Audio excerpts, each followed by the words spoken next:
আচ্ছা, আগের দিন জন রলস আমরা বুঝিয়ে দিয়েছি।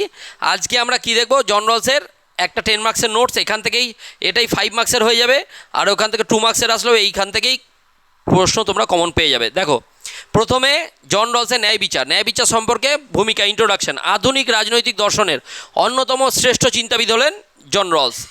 1971 সালে প্রকাশিত তার বিখ্যাত গ্রন্থ কি? থিওরি অফ জাস্টিস গ্রন্থে তিনি ন্যায় বিচারের এক যুগান্তকারী ধারণা উপস্থাপন করেন। ঠিক আছে, তার মতে একটি সামাজিক প্রতিষ্ঠানের প্রধান ভিত্তি হওয়া উচিত ন্যায়। রলসের এই তত্ত্ব মূলত একটি কাল্পনিক ও যৌক্তিক কাঠামোর উপর দাঁড়িয়ে সমাজকে বৈষম্যহীন করার পথে দেখায়। আচ্ছা, সামাজিক প্রতিষ্ঠানের প্রথম ও প্রধান গুণ হলো ন্যায়, তাই তো? প্রত্যেকটা সামাজিক প্রতিষ্ঠানে যেমন চিন্তা ব্যবস্থার প্রধান গুণ হলো সত্য। এটা ভূমিকা হয়ে গেল। ভূমিকার পরে সামাজিক প্রতিষ্ঠানের প্রধান গুণ কি? রলস মনে করেন কলেজ, বিশ্ববিদ্যালয় বা রাষ্ট্রের মতো যে কোনো সামাজিক প্রতিষ্ঠানের মূল লক্ষ্য হওয়া উচিত কি? ন্যায় বিচার প্রতিষ্ঠা করা। কলেজ বিশ্ববিদ্যালয়ে যদি অবিচার চলে, অন্যায় অবিচার চলে, মানে যারা নাম্বার কম পাচ্ছে তারা টাকার জোরে ঢুকে যাচ্ছে, এরকম যদি চলতে থাকে তাহলে কি হবে? তাহলে ন্যায় বিচার প্রতিষ্ঠা হবে না। তাই এগুলোতে ন্যায় বিচার প্রতিষ্ঠা করতে গেলে এগুলো দরকার। যদি কোনো প্রতিষ্ঠানে পক্ষপাতিত্ব থাকে তবে তার মূল উদ্দেশ্য থেকে ভ্রষ্ট হয়। যে কোনো নিয়ম বা আইন তখনই বৈধ হবে যখন তা সমাজের প্রতিটি মানুষের প্রতি কি করা হয়? নিরপেক্ষ আচরণ করবে। তাহলে 1 নম্বর পয়েন্ট। 2 নম্বর পয়েন্ট কি? ন্যায্যতা হিসাবে নেয়। 2 নম্বর পয়েন্ট ন্যায্যতা হিসাবে নয়, আগের দিন বুঝিয়ে দিয়েছি, দেখবে। রলসের তত্ত্বের মূল কথা কি? ন্যায্যতা। সমাজে সুযোগ ও অধিকার বন্টনের ক্ষেত্রে বৈষম্য দূর করতে হবে। সবাইকে সমান সুযোগ দিতে হবে, প্রত্যেক ব্যক্তিকে সমান মর্যাদা দিতে হবে, আর ধনী বা দরিদ্র নির্বিশেষে সবার জন্য সমান সুযোগ নিশ্চিত করাই হলো ন্যায্যতার প্রকৃত রূপ। ঠিক আছে, ন্যায্যতা মানে সবাই সমান। 2 নম্বর। 3 নম্বর পয়েন্ট আদি অবস্থান, অরিজিনাল পজিশন মানে কি? বলেছিলাম যখন মানুষ কি থাকবে না, অরিজিনাল পজিশন মানে কি? মানুষ যখন একদম আদিম সমাজে ছিল, তার অবস্থান সম্পর্কে জানে না, সে ধনী হবে না গরিব থাকবে, সে কোন প্রফেশনে যাবে কিছুই জানবে না, এটাকে বলা হচ্ছে আদি অবস্থান। ঠিক আছে, তার রলস একটি কাল্পনিক পরিস্থিতির কথা বলেছেন যাকে তিনি আদি অবস্থান বলেছেন। আদি অবস্থান এটি এমন একটি প্রাক সামাজিক পর্যায় যেখানে সমাজ এখনও গঠিত হয়নি এবং মানুষ সমাজের নিয়মকানুন নির্ধারণ করতে একত্রিত হয়েছে। সমাজ গঠিত হয়নি, সবাই মিলে নিয়ন্ত্রণ করছে। তাহলে যারা রুলস তৈরি করবে, রুলসগুলো কীভাবে? আমাকে যদি রুলস তৈরি করতে দেয় সমাজের, তাহলে আমি কাদের স্বার্থে রুলস তৈরি করবো? টিচারদের স্বার্থে। বুঝতে পেরেছি কথাটা কী বললাম? আর যারা স্টুডেন্টদের বিপক্ষে, স্টুডেন্টরা যেন ঠিকঠাক পড়তে যায়, প্রতিদিন পড়তে আসতে হবে, আর পড়তে আসলে তার প্রাপ্য মজুরি ডবল দিতে হবে। মজুরি কমালে, কেউ যদি 1 মাসের মাইনে না দেয় তাহলে তাকে উল্টে তারও ফাইন হবে 2 মাসের মাইনে। এই সমস্ত আমি রুলস আমাকে যদি বানাতে দেয়, কেন? আমি দেখব শিক্ষকদের যাতে বেশি প্রফিট হয়, কেন? আমার অবস্থান তো আমি জেনে গেছি। তাই রলস কী কল্পনা করছে? বলছে না, এরকম করলে তো চলবে না। কল্পনা এমন করছে, বলছে আদি অবস্থান মানে সমাজ যখন তৈরি হয়নি তার আগে মানুষ কি করবে? এমন অবস্থানে থাকবে, জানেই না সে কি শিক্ষক হবে, ডাক্তার হবে, ইঞ্জিনিয়ার হবে, না লেবার থাকবে, না শ্রমিক হবে, কিছুই সে জানবে না। তার অবস্থান সম্পর্কে, নিজের অবস্থান সম্পর্কে কী করবে? জানবে না। এটা হচ্ছে আদি অবস্থান। বুঝতে পেরেছি? এরকম একটা সমাজের আদি অবস্থানের কী করেছে? কল্পনা করছে। আদি অবস্থানে থাকা মানুষেরা নিজেদের ভবিষ্যৎ, সামাজিক বা অর্থনৈতিক অবস্থান সম্পর্কে সম্পূর্ণ কী থাকবে? অবগত থাকে না। ফলে তারা সকলের জন্য গ্রহণযোগ্য নিয়ম তৈরি করতে বাধ্য। সেই আমি কিরকম এক্সাম্পল দিয়েছিলাম, কেক কাটার। বার্থডেতে কেক কাটছে, মেয়েরা তো কেক খেতে ভালোবাসে, যে সব থেকে বেশি তোদের মধ্যে কেক খেতে ভালোবাসে তাকে বলবি কেকটা এবার ভাগ কর। তোরা 10 জন আছিস, কেকটাকে 10 ভাগে ভাগ করতে পার, তুই সবার শেষে পিস নিবি, শেষের পিসটা তোকে দেওয়া হবে। তাহলে গিয়ে কেক কাটা কীরমভাবে ভাগ করবে? সে চাইবে যতটা সম্ভব সমান করি, নাহলে যদি কমে যায় একটা, ওই পিসটাই আমার জন্য পড়ে থাকবে।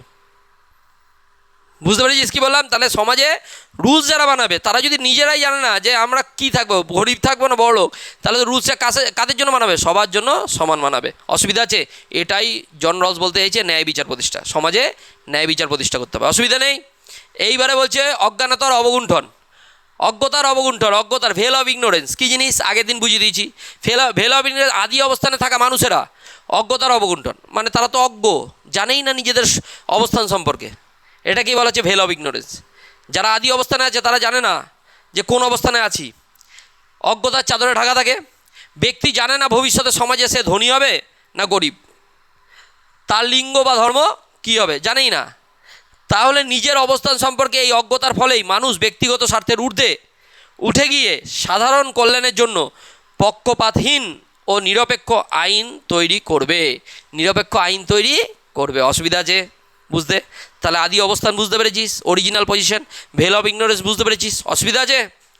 এইবার বলছে সমান স্বাধীনতার নীতি। সমান স্বাধীনতা দুটো নীতির কথা বলে, দুটো নীতির কথা বলে কে? জন রলস। দুটো নীতি, ন্যায় বিচার প্রতিষ্ঠা করতে গেলে সমাজে দুটো নীতি, একটা হচ্ছে সমতার নীতি, সমান স্বাধীনতা, সবার ইকুয়াল অপরচুনিটি, সবার অপরচুনিটি সমান, ঠিক আছে। আর একটা কিসের? বৈষম্যের নীতি, পার্থক্যের নীতি। আগে দেখে নিই সমান স্বাধীনতার নীতি কি। এটি রলসের ন্যায় বিচার প্রথম নীতি। দেখো প্রথম নীতি আর দ্বিতীয় নীতি তোমাদের কিন্তু 2 মার্কসের জন্য বিরাট ইম্পর্টেন্ট। 2 মার্কসের জন্য এইগুলো প্রত্যেকটা পয়েন্ট ইম্পর্টেন্ট। ন্যায্যতার জন্য ন্যায়, ন্যায্যতার ন্যায়, তাই না? ন্যায়ের জন্য ন্যায্যতা, ন্যায়ের জন্য ন্যায্যতা একটা 2 মার্কসের। 2 নম্বর আদি অবস্থান, 3 নম্বর ভেল অফ ইগনোরেন্স, 4 নম্বর দুটো নীতি, জন রলসের দুটো নীতি। এটা হচ্ছে প্রথম নীতি। প্রথম নীতি কি? সমতার নীতি, সমান স্বাধীনতার নীতি, সবাইকে স্বাধীনভাবে সমতা দিতে হবে, ঠিক আছে।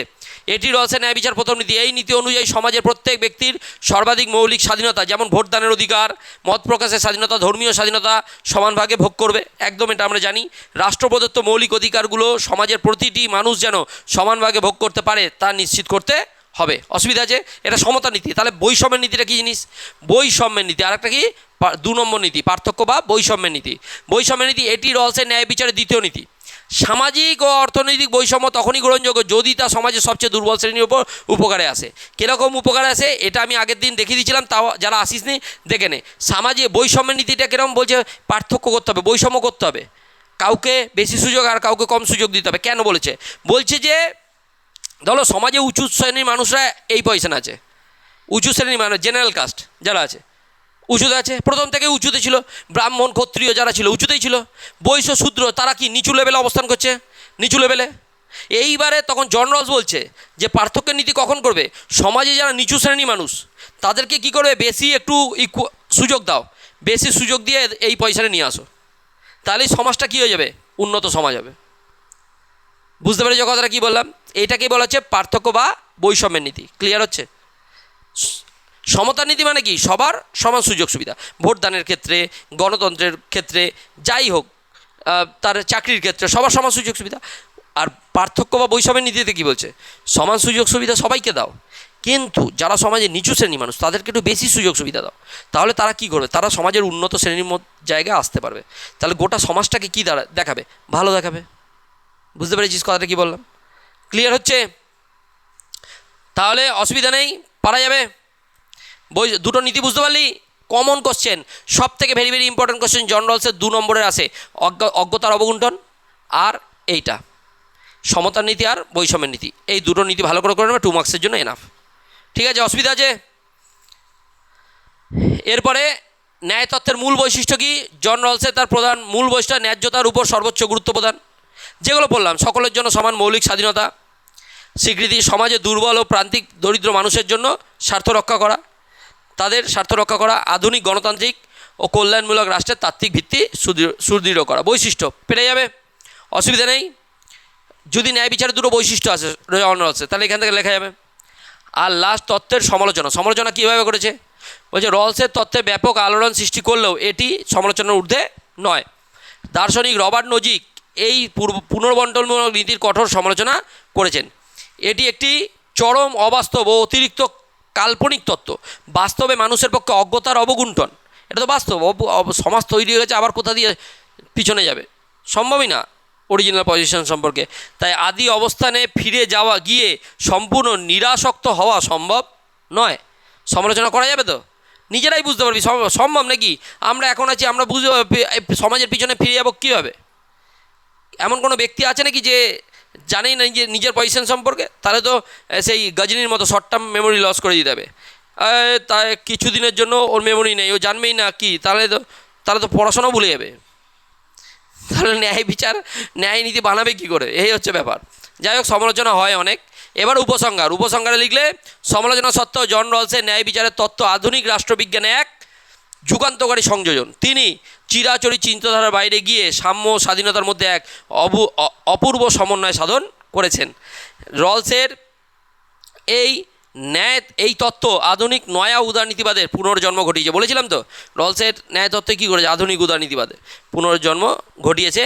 তাহলে নয়া উদারনীতিবাদের এবং কল্যাণমূলক রাষ্ট্রের ধারণাকে এক মজবুত দার্শনিক ভিত্তি প্রদান করেছে, যা আজকের সমাজে অত্যন্ত প্রাসঙ্গিক। অসুবিধা আছে? তাহলে এই নোটসটা লিখলে একদম 10-এর মধ্যে ম্যাক্সিমাম নাম্বার দেবে। শুধু ওই থিওরি অফ জাস্টিসটা প্রথমে মিস্টেক হয়ে গেছে, থিওরি অফ জাস্টিসটা লিখে নিস। জন রলসের কোন গ্রন্থটা? Theory of justice. ঠিক আছে, অসুবিধা নেই তো, পারা যাবে। তাহলে এই নোটস, এবারে এটা 5 নম্বর অধ্যায় ছিল, নোটসও পেয়ে গেলে। এরপরে 6 নম্বর অধ্যায় বোঝানো হয়ে গেছে, তারপরে দিন নোটস দেবো আস্তে আস্তে। হ্যাঁ।